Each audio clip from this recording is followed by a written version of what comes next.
I always forget preamble.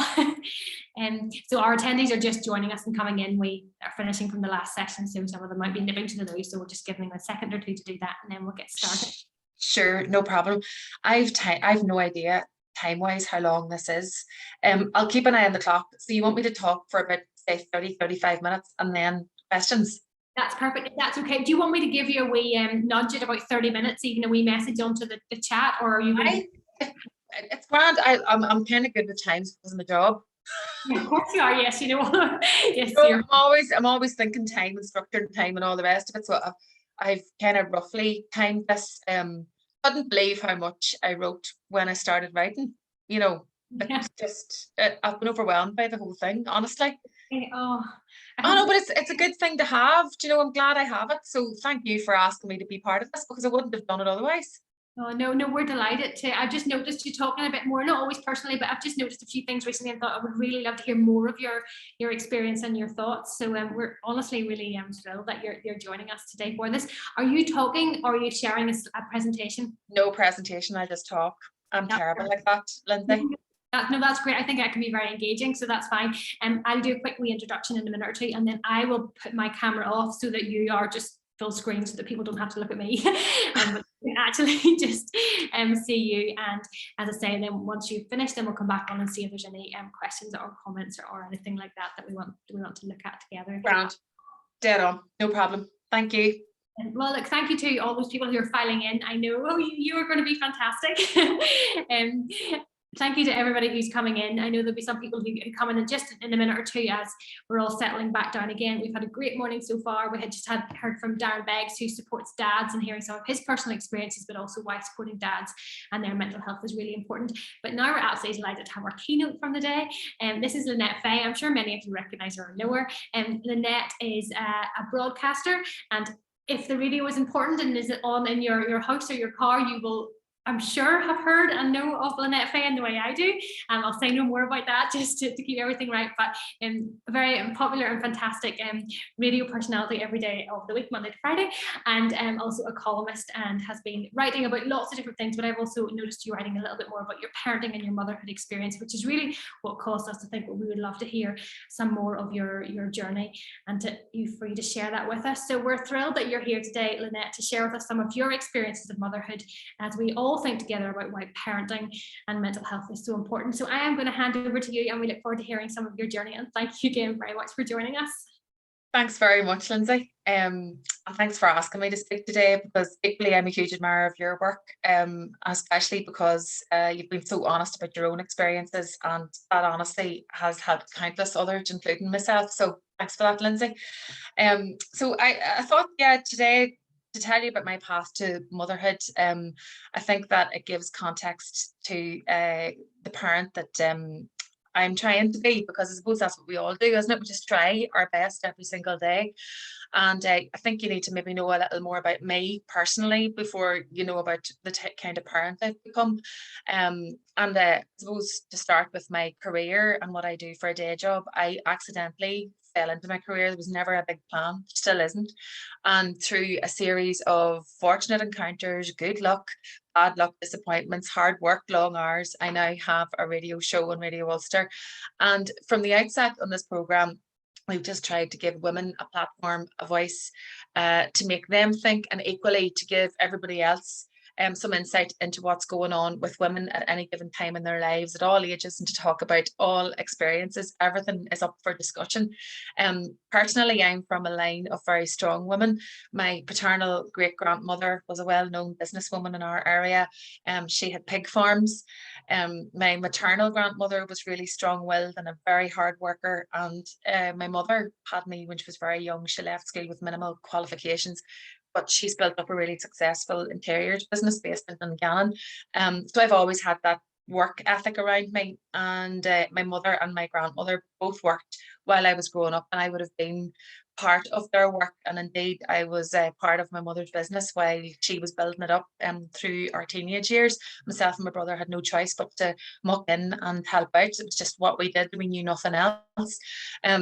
I have nieces and nephews, and I have always been fun Auntie Lynette to them, and also to the children of my close friends. I have a very close group of friends who have been in my life since early secondary school, and they're all like sisters to me. And I watched all of them grow up and get married in their mid late 20s, early 30s. They all had children. I've watched them turn into parents and navigate the challenging path of parenthood, taken on the responsibility of being a mother, running a household, managing things. I've watched them change. And I've observed and rarely commented, because I never would have, because what would I have known? I didn't have children of my own at that point. I hated dating, never had long relationships, was about just to give up on it all. And then I met my partner, Gavin, and I knew instantly that he was different. Not perfect, by no means, not a project either, because that always ends in disaster, but with an awful lot in common, made each other laugh, and thankfully we still do. And I was 40 when we met. I desperately wanted to have a child during my 30s. I don't know whether that was society telling me that I should have a child, or whether I actually really wanted one. But then when I turned 40, I started to accept that possibly this just might not be part of my story. So I kind of was at peace with that. And then along came Nancy, and she made her presence known from very early on. I knew I was pregnant. I felt awful. The boobs were swollen. The tiredness was nothing like I'd ever experienced before. But as I know now, it was only giving me some preparation for a life of no sleep. Physically, the pregnancy was grand. Had a few niggles, things to navigate as you do. But mentally, I found it another story. From the very start, I felt judged. The midwife in the hospital looked at my age on the form, tilted her head to the side and said, "Career girl then." And she'd made a judgment on me becoming a mother at 41. And that was at my 12-week scan. The consultant then warned me about what could go wrong, again, because of my age. And I understand completely why she was telling me what she did. She had to, but it was the way she delivered her message. I was just shell-shocked, left the hospital in tears. And from that day, I just wanted to get to the 20-week scan and then to the birth. I just wanted my daughter to be here in my arms, and I didn't want the rest of this to happen. So I didn't enjoy pregnancy at all. The anxiety, the worry, it just bedded in so early, and it hasn't gone away.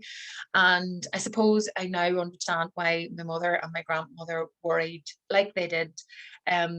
My partner has a big role to play in calming me down and making me take that step back when necessary, and I'm very, very grateful for it. When I was pregnant and the bump began to show and make its presence known, I'd kept it quiet for as long as I could. I couldn't believe the amount of unsolicited advice that was being given to me, all from a good place, but my goodness, was it overwhelming. And I remember someone commenting to me that I was joining the Yummy Mummy Brigade. And I replied saying that they obviously didn't know me very well, because I just find that phrase extremely negative.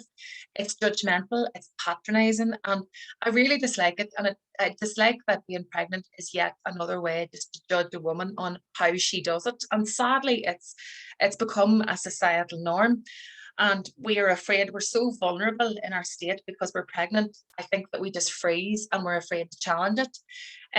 Because I was pregnant, and noticed as well, people started to talk to me differently. It was like I have arrived. And that was difficult for me, because I didn't want being pregnant to define me. I didn't want to be defined as a mother either. It's part of who I am, but it's not the full picture. And I always wanted to keep that in sharp focus.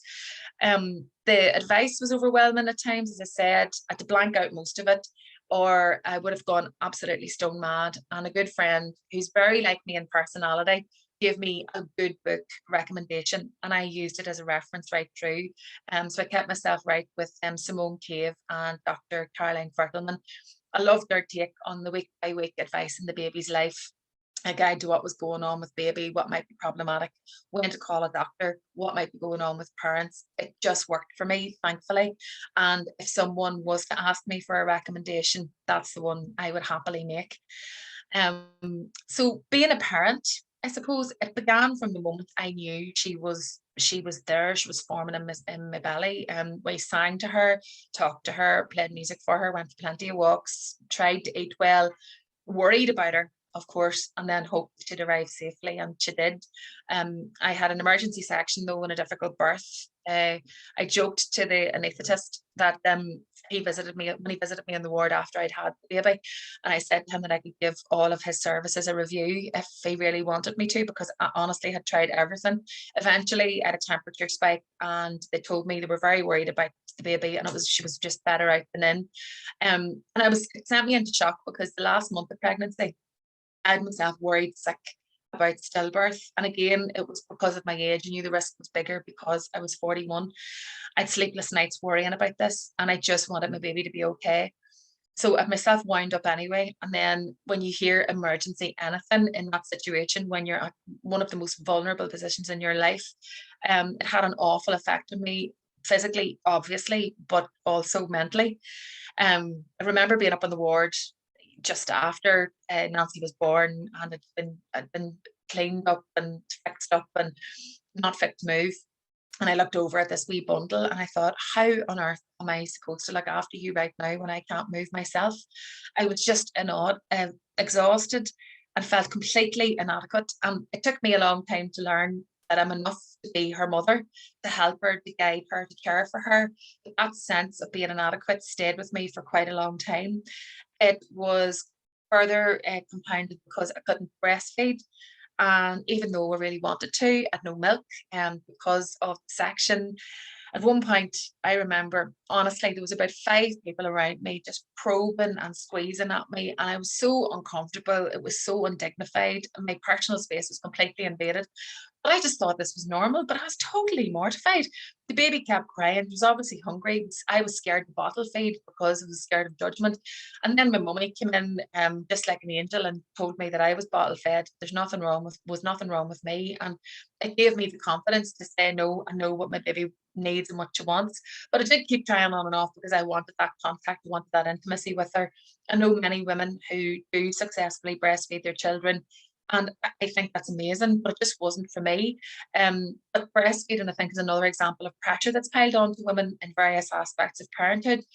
And, the element of judgment that came with it just didn't rest easy with me. And perhaps it was my own fault because I was piling the judgment on myself. But I did feel judged for not following through on it. And I really worried that my inaction, my inability to breastfeed would affect her health, her development.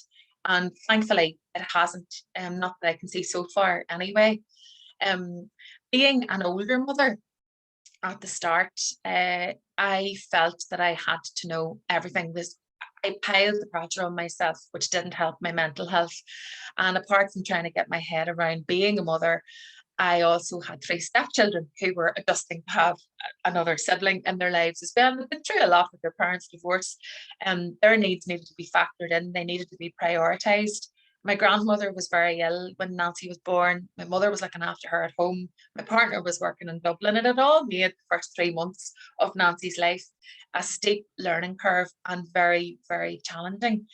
I was nervous, I was anxious, I was moody, very unconfident, unsure of myself, lonely as well. And I did kind of isolate myself further and almost head away from life because I was afraid to say that I was struggling a bit. And I'm not sure if it was just baby blues or did I fall into postnatal depression. And I think I'll never know now. And as it happens, I had a conversation with a mother and a midwife on my radio show yesterday about postnatal depression.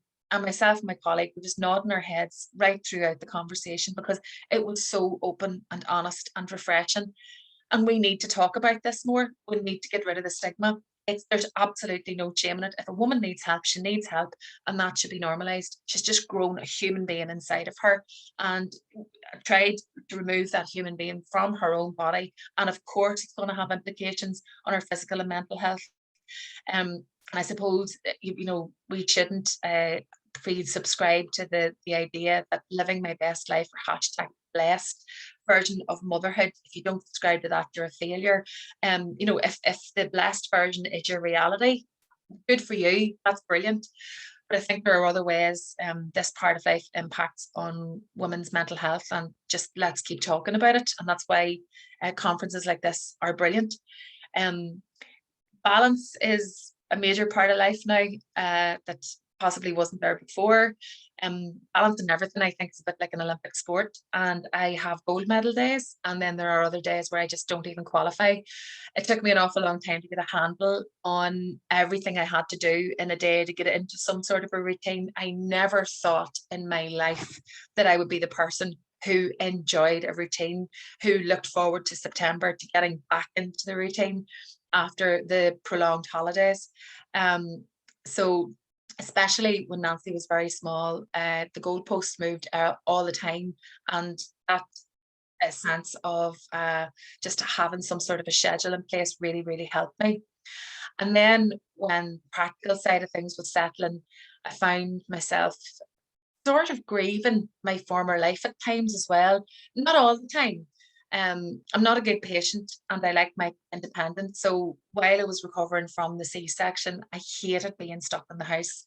I did go out walking a bit, but it did take a lot out of me, possibly pushed myself too hard in the initial stages and didn't allow myself to heal. Life felt very limited and I had to take the baby everywhere with me. And as I was just gaining confidence to get back out and about into the world, my granny died, and then bang, the pandemic hit. And the pandemic, it was a strange one when you look back. It feels so long ago and then it feels just like yesterday. But in a way, the initial stages of lockdown, those initial 3 months, they were good for me. I missed my family terribly, but we had a lovely bubble. For 3 months, I had Gavin at home, and that helped me immeasurably. We found quiet places to go walk, and we cooked a lot, and we're very grateful for the space that we had in the house and just outside it. I did worry at the time that maybe Nancy might make strange, that she might be awkward with family, other people she wasn't used to seeing eventually when she did begin to see people and they were introduced to her life. But nothing ever came of that. I think that anxiety was mine, not hers. And it did take her a while to bond with my parents, her aunts and her uncles. That was hard to take, but I just had to work at it. I had to remind myself that I needed to be patient with this. And I was happy to do that, and it's all paid off. And we now have a very sociable wee woman on our hands. And then I suppose came the hurdle of going back to work. After that, started back to work at the end of March 2020, when everybody was in lockdown. I did one program a week from the front room as it happened. So that was just juggling everything in the house. And then eventually went back into the workplace in June 2020 when Nancy was 6.5 months old. But firstly, when we talk about going back to work, maternity pay, why would it have been an issue for me when I was footloose, fancy free and single? And I wondered why women aren't screaming more about this. When COVID hit, this magical furlough payment was made to a high percentage of the workforce, yet it isn't the norm to look after women in the workforce as they procreate and ensure the survival of the human race. That, for me, is a massive question. I did feel slightly under pressure to go back to work, but I think I put the pressure on myself. If I'm being honest, I had a new challenge waiting for me with my new show. I knew that. We were in lockdown. I was working from the house. Everything was online. We were delivering programs in a new way. I had to upskill. And again, the pressure just kept piling on myself to try and keep up with everything that was going on. All because probably, if I'm being honest, I didn't want to be just mummy. I'm also a freelancer, which is a precarious way to work. It suited me very much when I was single and didn't have a child or a dependent. And the game has changed, and that took me a while to get used to. And we all worry about running the house. We all worry about the financials, paying the bills, all the rest of it. I wouldn't really have worried about that much when I only had myself to look after. That changed significantly when Nancy came into my life. The upside of that, though, is that I am now much more productive with my time. I prioritise. I get home as soon as possible. I don't waste time in work. I check emails first thing, work a bit in the evenings when Nancy goes to bed. And then when the weekend comes, I'm very present and energised to spend time with her. Going back to work also meant that we had to get childcare in place. Again, just like maternity pay, childcare wasn't something that would have been on my radar or I would have given thought to in my previous life. I had to work out what was going to work for us. I knew that people who had their parents on hand were very, very lucky. And I fully understand how lucky they are now. Because I thought my mummy's only up the road, she's only in Dungannon. That's not too far away. But in reality, in the bare light of day, it is far away. And we don't have that immediate family support here in Belfast. So once I got over the shock of how much childcare would cost us, we had to work out whether we were going to go to a childminder or a creche. I liked the idea of a childminder. We had a false start. Then we juggled ourselves for a couple of months during the summer of 2020, but I suppose that was everybody's reality at that point. So it kind of made it easier to just get on with it, because you knew loads of other people were going through this as well, and you didn't feel hard done by. And eventually we were really, really lucky. We found a great woman who Nancy adores, and equally Nancy is very much part of the childminders family. She bounces into the house every morning, runs to us when we collect her, and we're really, really grateful for that. I still send her food every day. I suppose it's just a product of starting childcare during a pandemic. But I suppose equally I'm trying to ensure that she eats well. That can be a notion that's very difficult to sustain, especially when you're busy and tired. We try, there's no point in claiming anything else. Sweet potatoes, carrots, broccoli is healthy lunch. There are plenty of days though when Nancy gets her spaghetti hoops and a spud sent up the road with her. And she loves pizza and chips. That's her favourite dinner. She'd eat her body weight in chips if she could. And the big treat is a McDonald's, and she does get that every so often. But the food thing, again, it's a big worry, but all you can do is try to do your best and muck along as best you can. I'm happy that my child is happy and content where she is. It gives me great comfort that she bounces into the childminder's house every morning. But I often find that other people can be quick to offer their experience of childcare. Often the names of the best creches are dropped, and the amount of money paid for childcare equates to the care that the child is given. I don't buy into that at all. And I don't know, I don't have an experience of expensive high-end childcare. All I know is what I have works, and I have a happy child in my hands. So I'm grateful for that. Then I suppose where childcare is concerned, Nancy was born in November, so she's got that extra year to do. And in childcare before she goes to school.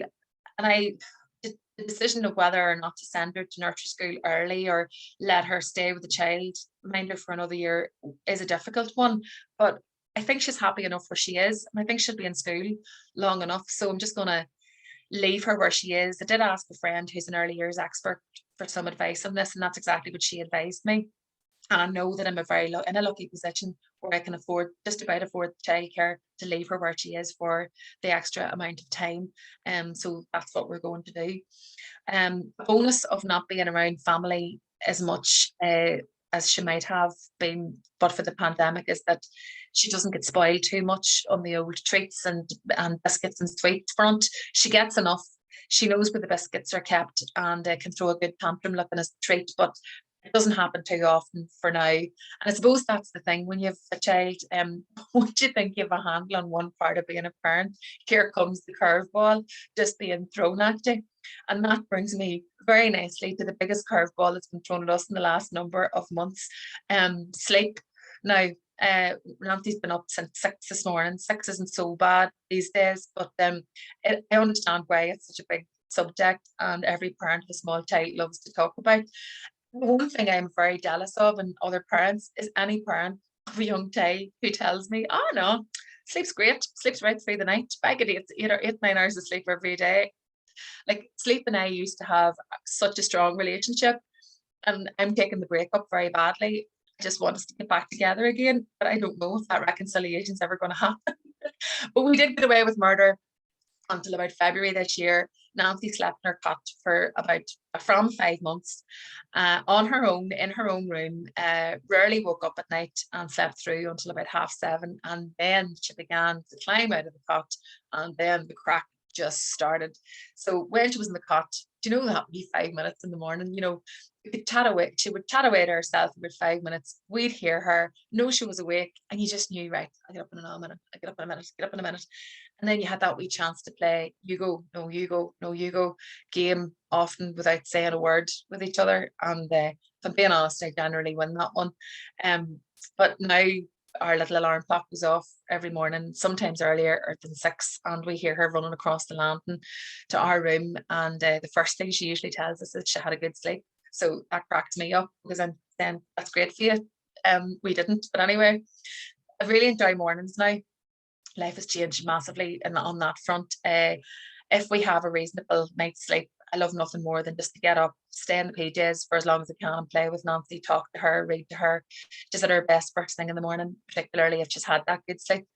But before I became a mother, I was a night owl, worked irregular hours, and the only time I saw 6 o'clock was on the way home from a very late night, if I'm being completely honest. So things have changed massively, and I never thought I would see myself willingly get up early in the morning and enjoy that time.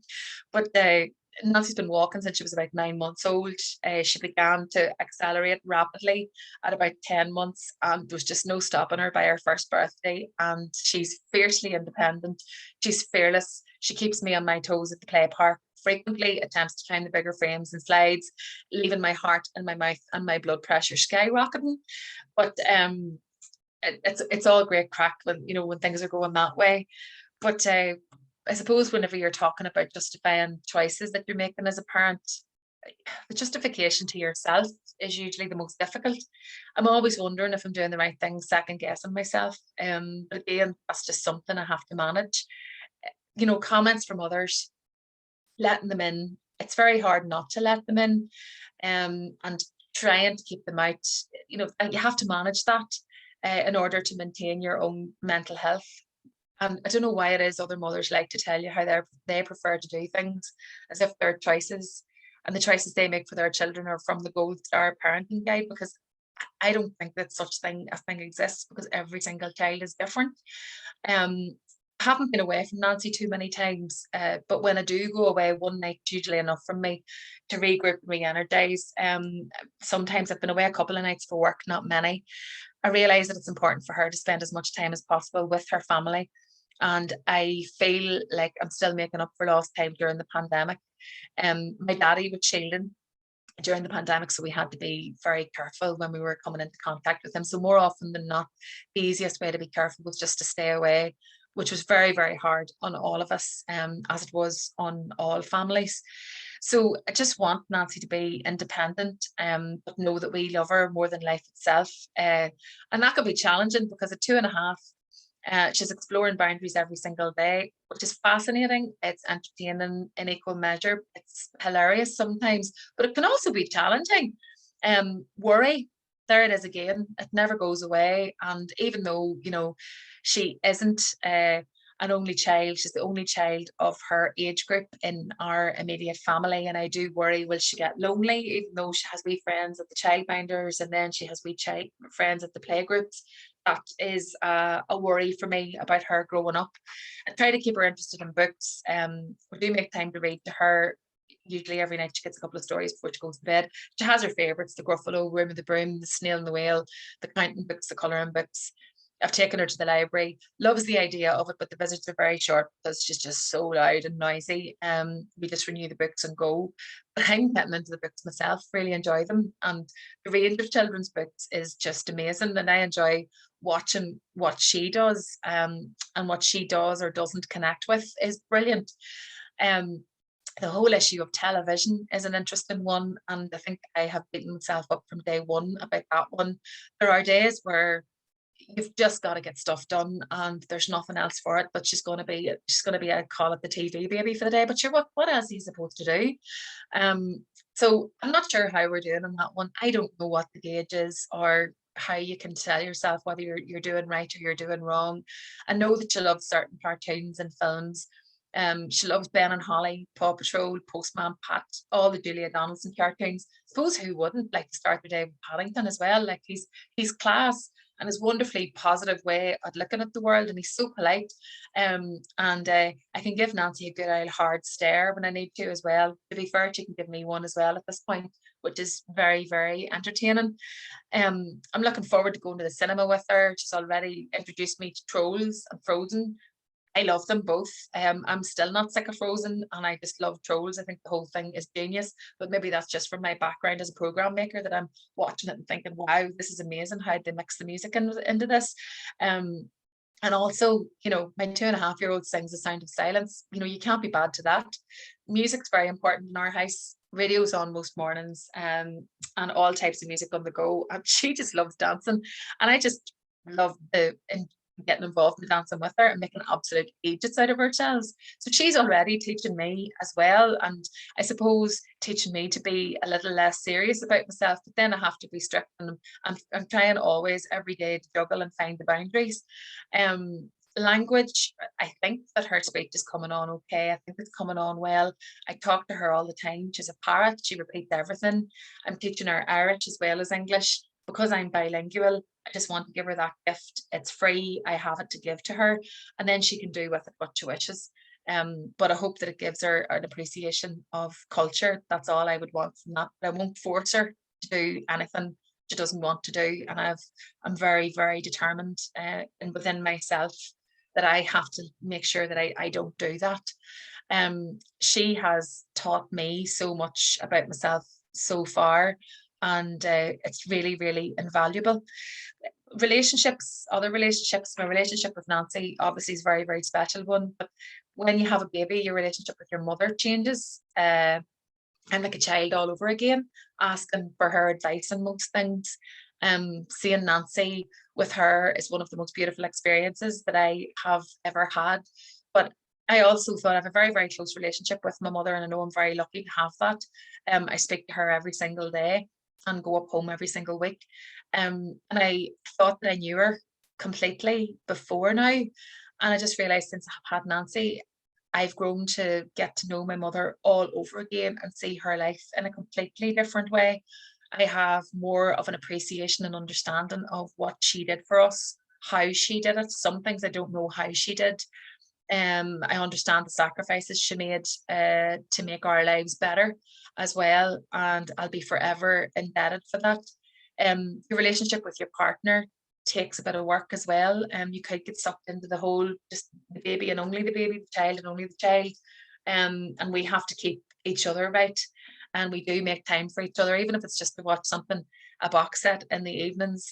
We do have date nights, and we'll go for a walk every so often. But it's just really, most definitely, the simple things in life are the most precious at the minute. And I have no problem with that. Friends and my relationship with my friends is a funny one. I don't have I feel like I don't have time, and I beat myself up that I don't have time for them. But I know that the friends with children will understand that, because the exact same has happened to them. They've kind of gone around 4 years, and then up they come again when the kids go to school, and all of a sudden they can really maybe breathe again. So that dynamic has changed, but I know that to keep the friends in my life and to maintain those friendships, you need to make a wee bit of an effort. So I do try to put time aside to keep in touch with them every so often. And I suppose you're very lucky when you get into your 40s that the friends that you have, you know that they're good friends for life, and you don't have to be in touch all the time. So a text here and there, a phone call here and there suffices. You can just pick up where you left off. Exercise and confidence was very hard to get back. Confidence, I found a very difficult one. I think having a child, the tiredness, everything else just makes you feel like you're drained all the time. No amount of makeup's going to cover it up if you're not feeling it inside. I only feel maybe two and a half years later after giving birth that I can feel a semblance of my former self coming back to me, which has been strange and weird. But the last couple of months now, I can see the confidence beginning to come back. Possibly if I was asked to do this chat 6 months ago, I would have said no. That's where I was with my confidence, which is probably difficult to understand given the fact that I'm on the radio every 5 days a week. But there's a way of hiding away behind the radio because you're getting everybody else's stories. It's not about you, it's about the people you're talking to. So it's actually not my life that is there up for discussion. My experiences come into it to a certain degree, but I definitely wouldn't have been able to do this at that point. So I'm very grateful for having been asked to do this today, but it's given me an opportunity to take stock of what has been a seismic change in life. In the future, Definitely not going on a foreign holiday anytime soon. Airport with a toddler, up or a flight with a toddler, absolutely no way. I couldn't do it personally. Hats off to those who do. I'd say we'll head to Donegal, find an isolated beach and let her run around it till the cows come home, usually during the summertime if we get the weather.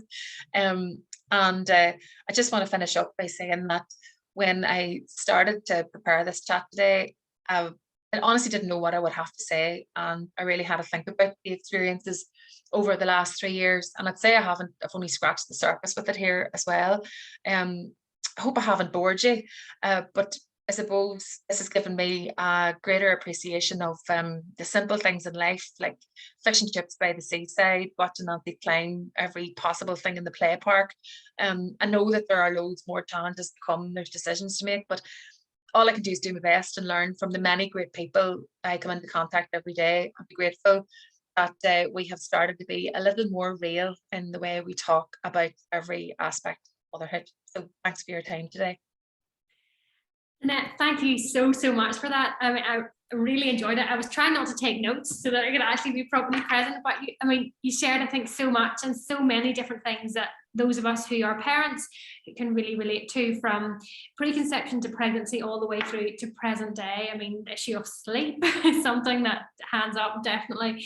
Identity, I know that's a big one for so many of us, and I completely get you on the having confidence and finding your confidence back. I mean, there is so much to becoming a mum or a parent that you don't realize until you're in it, really. No. You don't. And I don't think anybody can really prepare you for it. Yes, there's lots we can do to kind of educate ourselves about different things, but my goodness, it's a whirlwind at times, really, isn't it? Of emotions and expectations of our own making, but also of society's making as well.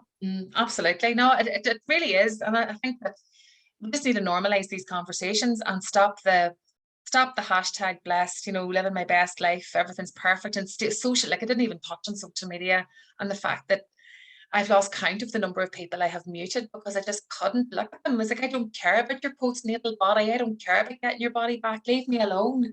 That was just really, really difficult because I've always been yo-yoing up and down, and I knew that after I had the baby there was going to be weight, and I don't think you have enough pressure to be dealing with. We don't need that as well.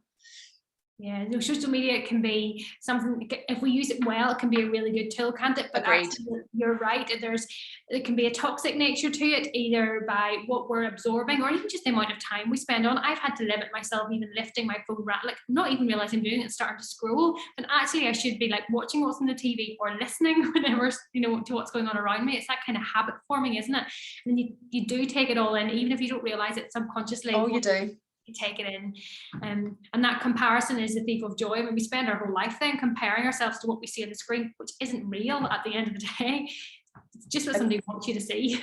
It's so true. It is so true. Exactly. You're not going to put what you look like at 6 o'clock in the morning up on social media. Some people do. I know I do. And then sometimes I feel like I need it. But then I think that people need that dose of reality, that this is what it's like. This is the reality of having a little person in your life who's got loads of energy when you have none. Yeah, absolutely. So feel free to put questions directly into the chat. We have a couple that are coming here through, some people are on privately, so some people are asked. There's one question here that is being asked to us is, if you could go back and change or do something differently that has an impact on your mental health, either during pregnancy or when Nancy was born, what would that be, or what would you do a bit differently to look after your mental health? Oh, I probably wouldn't have pushed myself to as much as I did. I think I probably wouldn't have let as many visitors into the house in the first couple of weeks after she came back from the hospital. I wasn't ready for it. I needed time. I was afraid of everybody coming in and looking at what I was doing. Are they thinking I'm doing this wrong? Am I doing it right? Because I didn't know what I was doing.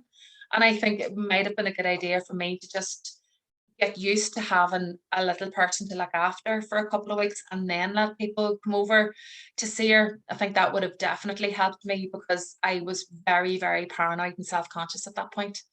And that was just me, not, and I'm sure other people are completely ready for it. Like, I remember in the hospital, I was lying and couldn't move. And there was another woman came up from the labor ward the night before, during the night. And up she was at 7:30 in the morning. She was fully dressed and she was washing her hands. And I was looking at her going, oh my God, what? Superwoman. And the next thing she was talking to the nurse going, I'm ready to go home. I'm ready here. I'm grand. I'm this and I'm that. I couldn't move. And I was like, what is wrong with me?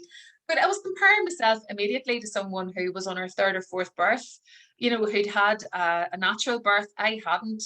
And even that as well, Lindsay, you're worried about how you're going to be judged because you had the C-section. I had no choice in it. And anybody that says that a C-section is the easy option, I'm sorry, they've never experienced it, because you're sliced open. That's never an easy option, like, and you have to recover from that. So no matter what way the baby comes, getting a mini person out of your body is not going to be easy. And I think that there a conversation needs to happen about that too, that women need time to rest. They shouldn't be immediately just left in charge of this little person while they're healing themselves. It's there's so much demanded of women at that point. Yeah, you're right. That's a really important conversation to have, and you're definitely one of the right women to be leading and encouraging us into having more vocal conversations around that. And another question here is, do you have a mantra or a saying that you live by that really encourages you each day? I'm just trying to live each day as it comes and not get caught up in the future. I did start when I had Nancy. It was that again that anxiety and worry of what about, and thinking down the line, and when this happens and when that happens and all the rest of it. You can only control what's in your control, and having the ability to take that step back and see that and remind yourself that that's the case. And take each day as it comes, and until things, overthinking, we are all guilty of it, and letting those worries, things that haven't even happened, worry us, or things that could happen worry us, which I suppose, given the fact that we were living during a global pandemic, that was completely understandable, that people were worrying a bit more about life, about everything that could happen and possibilities, and eventualities. So I just tried to deal with today, this weekend, and that's as much as I can cope with, and that's as much as I take on. Brilliant. That's great advice. Right, one more question before we go, because you and I could talk all day.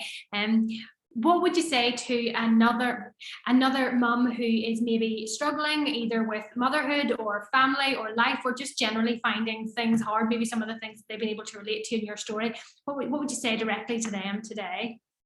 I would say to her to tell somebody, find somebody who is going to listen, and is not going to judge you. Go to your GP. Don't be ashamed to get counselling. I've gone to counselling. It is the best. Now, I invested in it. I paid for it. But I know if you put yourself on a list, you're not going to get it from the GP as soon as you need it, but it'll come. And when it does come, it'll be useful, and you can use it. It's something that I honestly think that looking after your mental health in that way is going to become as common as going to a PT. We will happily pay £20, £30 for a personal trainer for an hour to look better. What's the point in looking better if this isn't right? And this is more, you need to invest in this before you look at this, and the rest of it all comes. So I think that's what to do. Seek out a good recommendation if you can afford it. Go and get it sorted out right now. If you can't talk to anybody in your family, or you don't want people to know, go and find a good counsellor. And if not, go to your GP and just tell them you need help and you need it now. And hopefully they'll listen to you. Oh, look, thank you so much. And absolutely, we completely agree here at the Parent Rooms, and we're very open to support parents at any stage of their journey. So, but we absolutely agree the importance of talking, of not feeling you have to be silent, of not allowing the stigma or the shame to hold you back, but actually getting the help and support that you need. So thank you, Lynette. Thank you so much for sharing your story. Thank you for joining us today. We've absolutely loved having you with us. Thank you. And hopefully we'll get to chat to you another time again soon. And do tune in, as Lynette has already said, so I can say it, do tune into Radio Ulster to hear her show, because I listen most days, if not every day. And as she said already, you do cover lots of different issues, particularly those relating to women. And that's what I really noticed, particularly over the last 6 months, is lots of different issues that you cover and relating to women at all different stages of life. So please do tune in and hear Lynette. She shines a light on all of those important things as well. But thank you so much for joining us today. Thanks, Lindsay. Thank you. Bye. Thank you. Bye. And everyone, we're going to have a little lunch break now, a quick bite of lunch, and then we'll be back with Siobhan O'Neill, the mental health champion for Northern Ireland, who's going to help us to think further around the whole area of parenting and mental health. So we'll see you all very soon.